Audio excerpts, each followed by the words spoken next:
Salam sejahtera, terima kasih karena bersama dengan saya di Nazilin Unity Channel. Ini keputusan terkini untuk perbicaraan 1MDB membabitkan Najib Tun Razak. Akhirnya hari ini selepas 26 saksi dipanggil, pembelaan Najib tutup kes. Pihak pembelaan Datuk Seri Najib Tun Razak dalam kes penyelewengan membabitkan 2.3 bilion dana 1MDB menutup kesnya hari ini selepas memanggil 26 saksi. Peguam Tan Sri Muhammad Safi Abdullah yang mewakili bekas Perdana Menteri itu memaklumkan perkara tersebut kepada Hakim Mahkamah Tinggi Datuk Colin Lawrence Kera selepas memanggil saksi terakhirnya, iaitu pakar forensik dokumen T.U. Kam. Yang Arif, kami secara rasmi menutup kes selepas memanggil saksi ke-26 hari ini. Untuk makluman yang Arif, perbicaraan kes ini bermula pada 28 Ogos 2019 dan pendakwaan menutup kesnya pada 30 Mei 2024 selepas mengambil masa 233 hari dengan memanggil 50 saksi. Pada 30 Oktober 2024, Mahkamah telah memerintahkan Datuk Seri Najib untuk membela diri dengan prosiding permulaan bermula pada hari 2 Disember 2024 dan berakhir hari ini, iaitu 6 Mei 2025 yang memakan masa selama 58 hari selepas memanggil 26 saksi, katanya. Sekira kemudian menetapkan 30 September depan untuk kedua-dua pihak menyerahkan hujahan bertulis dan menyerahkan 9 hari mulai 21 Oktober untuk mendengar hujahan. Saudara-saudara sekalian, ini keputusan yang memang ditunggu-tunggu oleh ramai rakyat Malaysia. Terdahulu sebelum itu, ada beberapa isu yang berkaitan dengan hal ini. Roger Ng beritahu mahkamah juga bahawa beliau mengenali Jolo sejak penubuhan TIA pada 2009. Mahkamah memutuskan Roger Ng layak beri keterangan dalam kes Najib.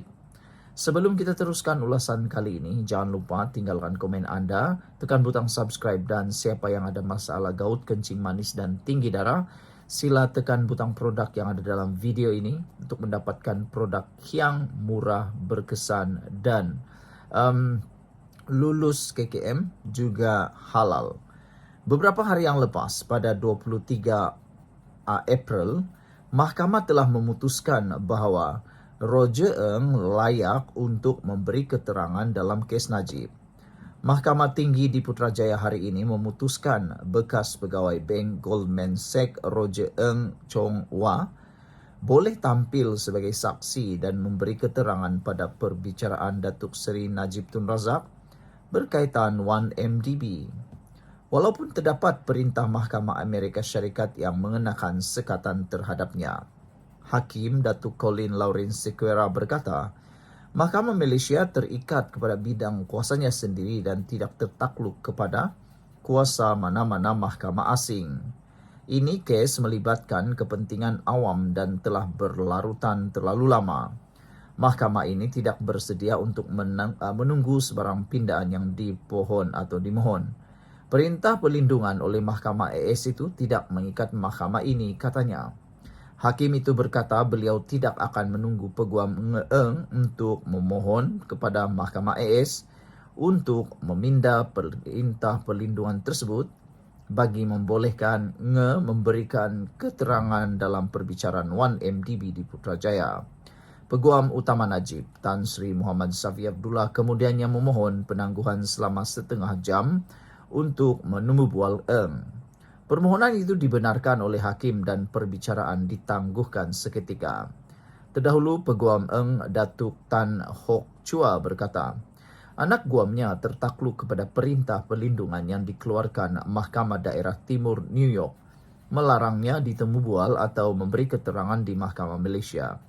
Jika dipaksa untuk ditemu bual atau memberi keterangan di bawah perintah perlindungan semasa, Peguam Negara AS telah menasihatkan bahawa Roger berhadapan dengan risiko, liability jenayah dan kemungkinan sekatan, kata Tan. Sebagai respon, Muhammad Safi berkata mahkamah boleh menggunakan Seksyen 132 Akta Keterangan yang perlu menjawab soalan dikemukakan dan beliau tidak boleh dikenakan tindakan jenayah kerana kenyataan tersebut. Sekian untuk kali ini. Jangan lupa tinggalkan komen anda, tekan butang subscribe. Bye-bye. Salam sejahtera. Mana satu yang kita mau percaya? Kenyataan Hamzah Zainuddin atau kenyataan Tan Sri Muhyiddin Yassin? Dua pemimpin utama bersatu bagi kenyataan yang kelihatan bercanggah. Satu, buka pintu kerjasama dengan UMNO. Satu lagi kata, belum ada keputusan. Apa sebenarnya yang berlaku dalam Perikatan Nasional sekarang? Adakah ini bibit-bibit perpecahan saudara-saudara sekalian? Beberapa hari yang lepas, di dalam satu kenyataan diambil, Hamzah Zainuddin menyatakan, bersatu tak tolak kemungkinan bekerja sama dengan UMNO. Namun demikian, beberapa jam selepas itu, Muhyiddin pula menyatakan belum ada keputusan untuk bekerja sama dengan parti lain. Jadi, adakah ini adalah bibit-bibit perpecahan bukan saja kepada Perikatan Nasional, tetapi juga kepada Parti Bersatu? Sebelum kita teruskan ulasan ini, jangan lupa siapa ada masalah gout, kencing manis, dan tinggi darah, tekan butang produk yang ada dalam channel ini, dalam video ini, untuk mendapatkan produk yang terbaik, murah, dan mujarab. Inilah produk yang digunakan beribu-ribu orang untuk bebas daripada masalah gout, kencing manis, dan tinggi darah. Sudah ramai orang yang membelinya, terutama mereka yang berusia 40, 50, dan 60 tahun. Baiklah, kita teruskan semula. Mana satu yang kita mau percaya? Kenyataan Hamzah Zainuddin atau Muhyiddin Yassin?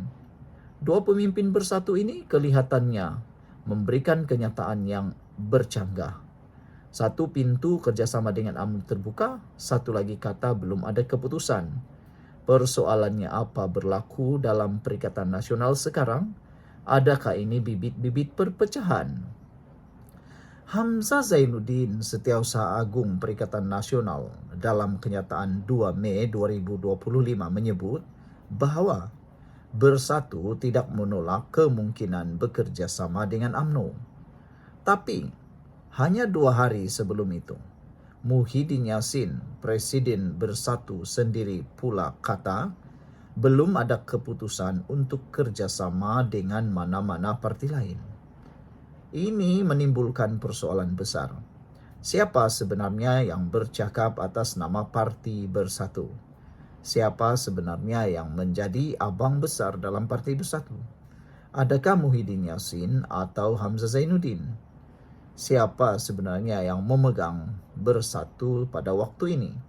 Adakah ini satu isyarat memang berlaku retak dalaman Parti Bersatu yang paling besar? Lebih penting lagi, apakah wujud perbezaan hala tuju antara pemimpin-pemimpin bersatu? Isyarat retak dalam Perikatan Nasional? Kalau kita teliti kenyataan ini, ia boleh jadi lebih dari sekadar salah faham. Hamzah ialah orang penting yang sering mewakili suara strategi parti. Kenyataan beliau mungkin mencerminkan tekanan dari dalam bersatu untuk kembali bekerjasama dengan UMNO demi kelangsungan politik. Manakala Muhyiddin mungkin masih berhati-hati dengan kerjasama yang boleh menjejaskan integriti politik bersatu, apatah lagi selepas pengkhianatan tahun 2020 masih segar dalam ingatan rakyat. Perbezaan ini bukan sekadar perbezaan strategi, tapi boleh jadi bibit-bibit retakan dalaman dalam Perikatan Nasional sendiri. Kita kena faham, ini semua berlaku ketika kerajaan perpaduan pimpinan Anwar Ibrahim masih kukuh.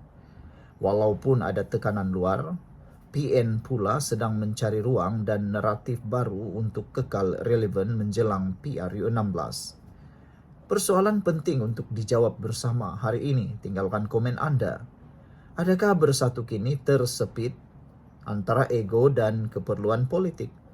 Untuk jadi kerajaan semula, mereka mungkin perlu lupakan sejarah lama dan buka ruang kepada UMNO. Tapi tindakan itu juga boleh bawa risiko besar dari penyokong akar umbi mereka sendiri. Jika percanggahan ini terus berterusan berlaku, implikasi politiknya ialah sokongan dalaman Perikatan Nasional boleh terpecah dan PAS mungkin ambil kesempatan untuk jadi lebih dominan dalam Perikatan Nasional. Pengundi pula akan makin keliru dengan arah tuju sebenar Perikatan Nasional. Dan akhirnya, keraguan rakyat boleh menjejaskan keyakinan terhadap kredibiliti gabungan itu sendiri. Jadi, persoalannya sekarang, apakah ini sekadar silap komunikasi atau petanda jelas bahwa Perikatan Nasional sedang menghadapi krisis dalaman? Rakyat sedang memerhati dan seperti gambar ini tanya, mana satu nak percaya? Sekian untuk kali ini, jangan lupa tinggalkan komen Anda.